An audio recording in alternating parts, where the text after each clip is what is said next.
What's up, guys? My name is David Powell, and this is Powell Sports Media, my small sports show where I discuss some of my favorite sports and athletes. Let's get into it.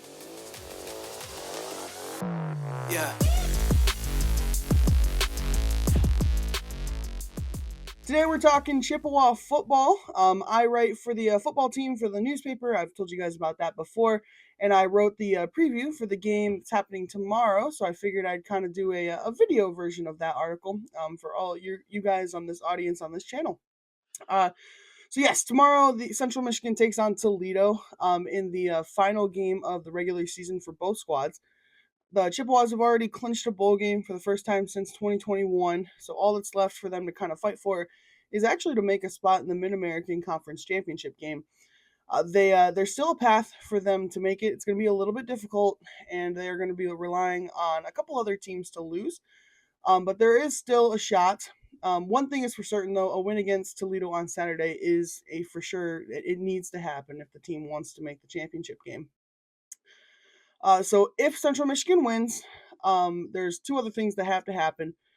Let's see. Ohio, they play an away game against Buffalo tonight. The night that this video comes out, it'll be Friday night. We need Ohio to lose, and then Miami of Ohio hosts Ball State on Saturday, and we need Miami of Ohio to lose.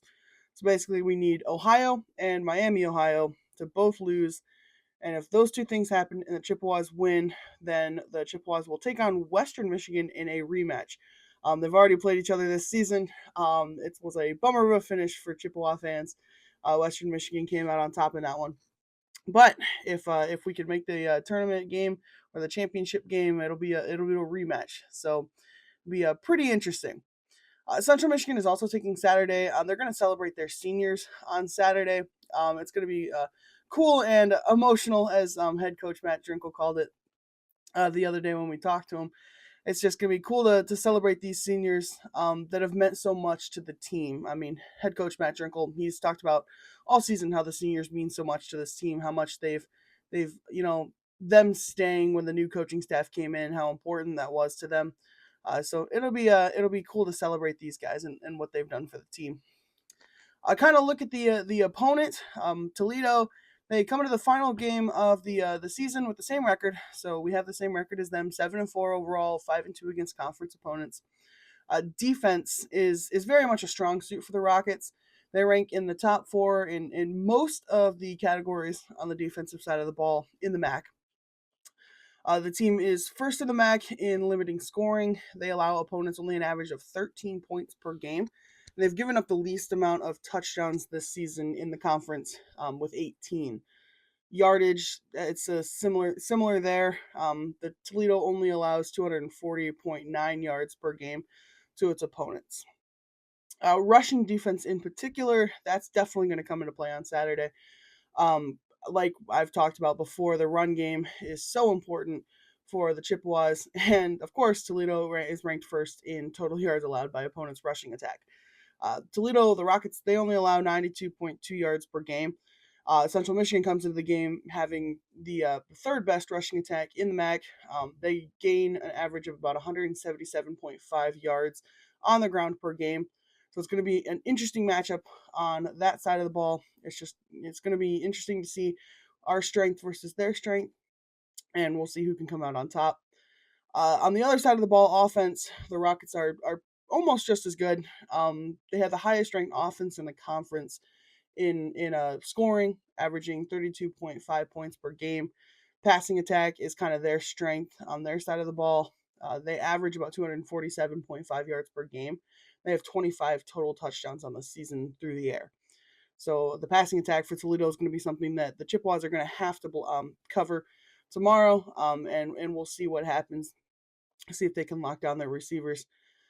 The Rockets are led by senior quarterback Tucker Gleason. He has over 2,400 total yards on the season.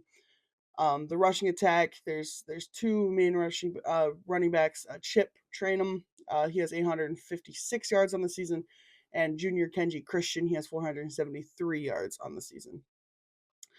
The receiving core of that passing attack that we were just talking about includes Junior Vandeross on the third. He has 876 total yards, averaging almost 80 yards per game. and Travion Trayvon Rudolph is second in receiving with 407 yards. So again, that passing attack, it's going to come into play, especially with those receivers that they have on that squad. Keys to victory. There is one key to victory that I did not put in my article because I had not yet learned of this. But it looks like if everything plays out how it's supposed to, it's going to be a snow game tomorrow. Mount Pleasant just got put under a winter weather warning, I believe is what they called. And they're calling for, I think it was over 6 inches of snow. It's going to be interesting. They said the heaviest it would be is going to be Saturday afternoon into Sunday morning or Saturday night. So it's probably going to be a snow game, which is going to be interesting. We'll see if that limits the passing attack on Toledo's side, and helps Central Michigan because the run game is going to be such a feature. So we'll see that's definitely going to be a key. Is what the weather is going to be like tomorrow. Obviously, the other key to the game is just run game in general. Can Central Michigan get their run game going? Angel Flores is still out, so he's one of the quarterbacks that the Chippewas ran with earlier in the season. He got injured a couple games ago. He hasn't played in 3 games. He was the team's leading rusher and actually still is the leading rusher. So he will not be in the game. On Saturday. So that's going to be something to watch. Coming into the game against Toledo, Drinkle expects the offense to be a little bit more balanced than maybe they have been in the past. He talked about a little bit about that in the press conference that we went to the other day. On defense, Drinkle wants his team to be, ready for different aspects of Toledo's offense, not just one. He wants the team to be able to block other things than just one thing, so that Toledo won't be able to get a big play on them. Is kind of the thought process from Drinkle. And kind of the last thing, it's interesting. We talked with Drinkle about if he and the team are feeling pressure, and he actually really didn't say. He said, quote, the exact opposite is true. So the team, he says the team isn't feeling pressure. It's Toledo that's going to be, having all the pressure on them. So overall, it's going to be an interesting game. Hopefully, I really hope it's a snow game. I've never experienced a snow game in Mount Pleasant, so I think that'll be interesting if it is. But that's all I've got today. If you want to read more about the game tomorrow, there is the preview up on CM Life's website that I wrote. Go check that out if you want any more information. But otherwise, that's all I got for you today. Thank you, and have a good one. Yeah.